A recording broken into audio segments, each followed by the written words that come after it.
தொழில் திருமாவளவன் அவர்கள் வேற ரொம்ப பெரிய அளவுல கஷ்டப்பட்டு பேசியிருக்கார். குறிப்பாக நாம் போட்டியிடாத பிற தொகுதிகளில் நம்முடைய தோழமை கட்சிகளின் வேட்பாளர்களுக்கு தேர்தல் பணி ஆற்றியதில் ஒரு சில தொகுதிகளில் இருந்து தோழர்கள் ஒற்றுமையாக இருந்து பணியாற்றவில்லை என்கிற தகவல்கள் வந்துள்ளன. ஏன் சார் அழுகுறீங்க சார்? சவுண்ட் வரலையே சார்? எல்லாரும் என்ன ஏமாத்துறாங்க. விசிகாவை சார்ந்தவங்க சில தொகுதிகளில் சரியா வேலை செய்யல அப்படிங்கிற ரிப்போர்ட் எனக்கு கிடைச்சிருக்கு. அதற்கான விசாரணை நடத்தப்படும். அதன் பிறகு அதற்கான கட்சி ரீதியான நடவடிக்கை எடுக்கப்படும் அப்படின்னு சொல்லியிருக்காரு. புடுங்கிருப்பாரு அப்படியே அப்படியே ஒரே புடுங்க புடுங்கி இங்க நின்றுப்பாரு. வாய் என்ன வாயை வச்சுக்கிட்டு இது பேசுது. நேற்று இளையராஜாவை போட்டு பொழந்தாங்க திமுக காரங்க. எதுக்கு அப்படின்னு சொல்லி பார்த்தா, இளையராஜா அவர்கள் அவங்களுடைய சோசியல் மீடியால வாங்க தம்பி நீங்க தான் நாட்டை ஆள போறீங்க அப்படின்னு சொல்ற ஒரு பாட்டு, அது விஜய் அவர்கள் சின்ன வயசுல நடிச்சிருக்காரு. அந்த பாட்டை பகிர்ந்து அவர் பகிர்ந்தார், அவ்வளவுதான். சின்ன தம்பி உன்னை நம்பி இந்த நாடு காத்திருக்கு. இவனுக்கு போய் நிறைய பேர் இப்படி கேவலமாவே திட்டினாங்க இளையராஜா அவர்களை. இவனுக்கு போய் நம்ம பாராட்டு விழாலாம் நடத்தணுமே, புத்திய காணிச்சிட்டாங்க அப்படின்னு சொல்றாங்க. எந்த புத்தி? இந்த இடத்துல தான் அவங்களுடைய சாதிய மனநிலைமை எங்களால பார்க்க முடியுது. இவங்களை பூரா ஊசி போட்டு கொண்டு கடல் எல்லி போட்டணும். இவங்க இந்த பூமிக்கு தேவையில்லாத எக்ஸ்ட்ரா வெயிட். இவங்க தூக்கிட்டு சுத்துறதுக்கு கஷ்டப்பட்டு சுத்திட்டு இருக்கு பூமி. அப்ப இளையராஜா அவர்களுடைய புத்திய காண்பிச்சிட்டார்ல அப்படின்னு சொல்லும்போது அதுக்கு கீழே நிறைய பேர் அவங்களுடைய சாதிய பேரெல்லாம் போட்டு திட்டி இருக்காங்க. கொச்சையா அவமானமா இல்ல உங்களுக்கு எல்லாம்? உனக்கெல்லாம் வெக்கமே இல்லையாடா? சோறு தானே திங்கிற. உனக்கு என்ன பிரச்சனை? ஏன் அழுகுற?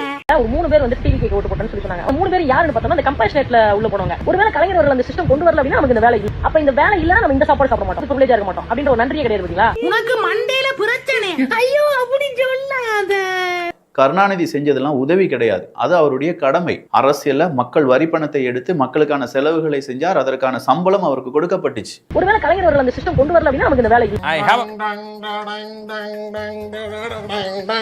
திட்டவட்டமாக திமுக கூட்டணி 201 இடங்களை தொடும், எந்த மாற்றமும் கிடையாது. நெல்சா நீயாப்பா? ஐயோ சாமி வேற கூட்டு போங்கடா. வேற யாரும் கிடையாதுங்க, நம்ம பத்திரிகையாளர், நிருபர், ஊடகவியலாளர், நெறியாளர் அப்படின்னு சொல்லி பல முகம் இருக்குல்ல, அந்த நெல்சன் தான் சொல்லியிருக்காரு 201. 200ன்னு சொன்னா ஊப்பின்னு சொல்லிடுவாங்க. நக்கல்யா அவனுக்கு என்னானாலும் 201 தான். எக்ஸிட் போல் ரிசல்ட்லயே 120, 130, 145 தாண்டல. ஆனா நெல்சன் பத்திரிகையாளர் அவரு 201 தான் நிப்பாராமா. எப்படி அவர் பத்திரிகையாளரா இருக்காரு? நக்கு செத்த பையல.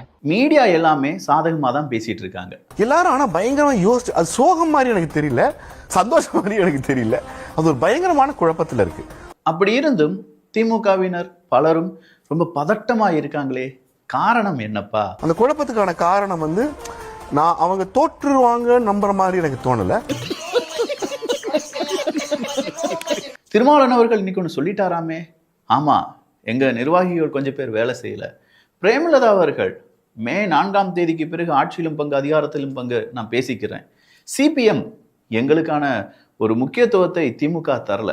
வைகோ அவர்கள் இளைஞர்களுடைய எழுச்சி விஜய் அவர்களுக்கு இருக்கு, கண்டிப்பா அவர் பெரிய வெற்றி பெறுவார்.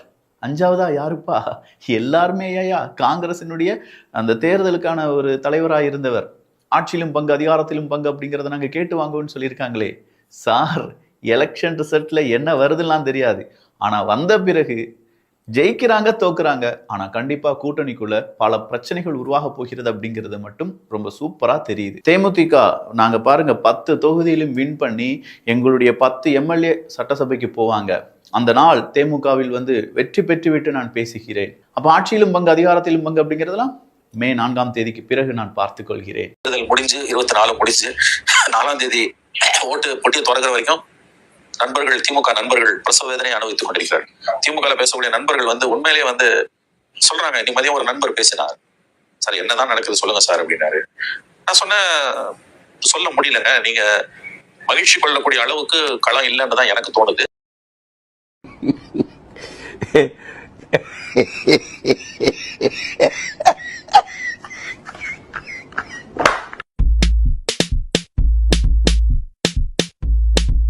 பார்த்தீங்கன்னா சிபிஎம் முன்னாள் செயலாளர் பாலகிருஷ்ணன் அவர்கள் பேசியிருப்பதுங்கிறது ரொம்ப அதிர்ச்சியா இருக்கு. இன்றைக்கு இளைஞர்கள் மத்தியில் வேலையில்லா திண்டாட்டம் பூதாகாரமான பிரச்சனையாக வளர்ந்திருக்கிறது. தமிழ்நாட்டில் வேலையில்லா திண்டாட்டத்தை ஒழிக்க திமுக அரசு நடவடிக்கைகளை எடுக்கவில்லை என்றும், தேர்தல் முடிவுகள் வந்த பிறகு புதிதாக பொறுப்பேற்கும் அரசு இப்பிரச்சினைக்கு தீர்வு காண வேண்டும் என்றும் மார்க்சிஸ்ட் கம்யூனிஸ்ட் கட்சியின் மூத்த தலைவர் கே. பாலகிருஷ்ணன் தெரிவித்தார். அப்படிங்கிற மாதிரி பேசி இளைஞர்கள் மத்தியில மிகப்பெரிய எழுச்சிங்கிறாரு. இளைஞர்கள் மத்தியில் பெரிய எழுச்சி விஜய்க்கு இருக்குங்கிற மாதிரிலாம் அவர் பேசி, வைகோவும் பேசியிருக்காரு, பாலகிருஷ்ணன் பேசியிருக்காரு. ஆச்சரியங்களை ஏற்படுத்தலாம் தேர்தல் முடிவுகள்னு குறிப்பிட்டாரு. இப்போ இந்த தருணத்துல இந்த தோல்வி உங்களுக்கு எந்த அளவுக்கு பாதிச்சிருக்கு, அதுதான் தேவை எனக்கு. அதுக்காக நீங்க அழுவக்கூடாது.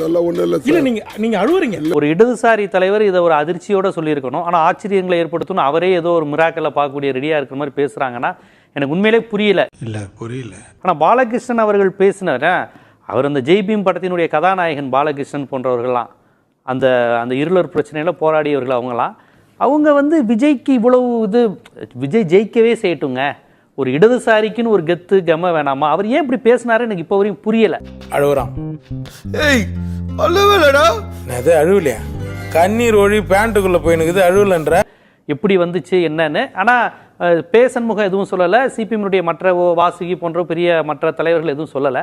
இருந்தாலும் விஜய் மாதிரியான ஒரு நபர், அவர் கட்டமைப்பு, கரூர் சம்பவம், அவர் நடந்து கொண்ட விதம், அவர் பாஜகவினுடைய இதை ஊதுகுழலாக தான் இருக்கிறாரு. பாஜகவை அவர் வந்தால் அவருடைய அந்த கரெக்டாக பிஜேபி பேட்டர்னில் முட்டி போட்டு நடக்கிறது, சூரசம்ஹாரம்ங்கிறது, இந்த பொருள் முதல்வாத பார்வையில் இதெல்லாம் கம்யூனிஸ்ட். வைகோவை விடுங்க, மற்ற கட்சிகள் காங்கிரஸை விடுங்க, இப்படி ஒரு நபர் விஜய்ங்கிற நபர் கண்டிப்பா இடதுசாரியா இருக்க மாட்டாரு. அவர் ஒரு வலதுசாரியினுடைய கைப்பாவை தான், இந்துத்துவாவினுடைய கைப்பாவை. அவருக்கு எந்த அரசியல் இருக்கோ இல்லையோ, ஒரு அரசியலற்ற வெற்றிடம் விஜய்கிட்ட இருக்கு. அதை பிஜேபி பயன்படுத்திக்க முயற்சிக்குதுங்கிற பார்வை எப்படியும் சிபிஎம்கிட்ட இல்லாமல் இருக்காது.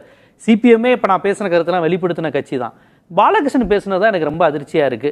மற்ற நீங்க திமுக இருக்க எல்லாருக்கும் பெரியாரை தெரியாது, அண்ணாவை தெரியாது, சுயமரியாதை திருமண அமைப்பு, வடவர் ஆதிக்கம், இது குறித்து எந்த அடிப்படை அரசியலும் இல்லாம தான் திராவிட இயக்கத்திலேயே இளைஞர்கள் இருக்கிறாங்க.